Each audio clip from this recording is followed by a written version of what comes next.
يا كابتن عماد يا عمده، انا عايز بكره اروح لام باخد 3 نقط، ما اخدش 3 انابيب غاز في وشي واخسر الدوري. بص يا معالي الباشا، انت بكره قدامك اختبار صعب قوي يا كابتن عماد، لان ال3 نقط دول هيفرقوا معانا، فاحنا هنلعب بالشن في حراسه المرمى، لانه جاي في فورمه عاليه قوي، احمد رمضان بيكم ومصطفى العش.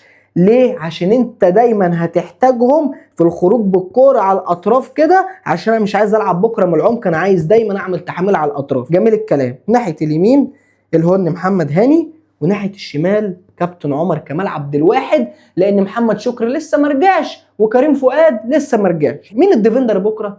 الديفندر بكره مروان عطيه. ايه اللي انت بتقوله ده؟ هقول لك انا ليه بقوله.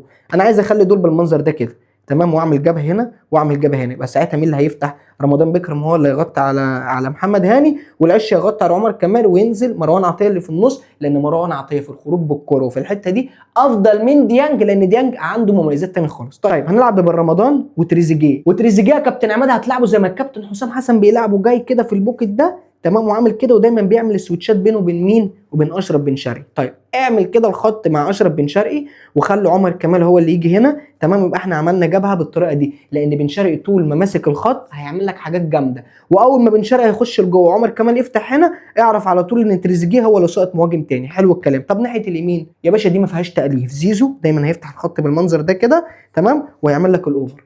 طيب وبالرمضان يا باشا زي ما بيلعب في منتخب تونس، يا ريت من غير تأليف، دايما صوت كمهاجم تاني، واحنا بندافع الثلاثه دول هيقفلوا كده، يبقى انا بدافع بلعب ب 4-3-3. انا عارف يا كابتن عماد ان انت عندك اختلاف كبير قوي مع جراديشار، وجراديشار في الفتره بتاعتك ما لعبش فيها، لكن صدقني المهاجم المناسب للمرحله دي مع العناصر دي هو جراديشار، لان دايما بيلعب من ورا تريزيجيه وبن رمضان وبن شرقي اللي دايما بيحبوا يخشوا العمق، وصدقني مفيش حد يقدر يفضي المساحات دي كلها ليهم غير جراديشار. جراديشار اول ما هيسقط في اي طرف من الاطراف اللعيبه دي كلها هتنزل هي المهاجمين، وجراديشار هو اللي هيبقى صانع اللعب. فهل انت بقى شايف يا كابتن عماد التشكيله دي فعلا مناسبه ان انت تروح بكره تاخد ال3 نقط من انبي، ولا شكلنا كده هندور على المدير الفني الاجنبي من بعد بكره؟ ده اللي انا مستني منك في الكومنتات.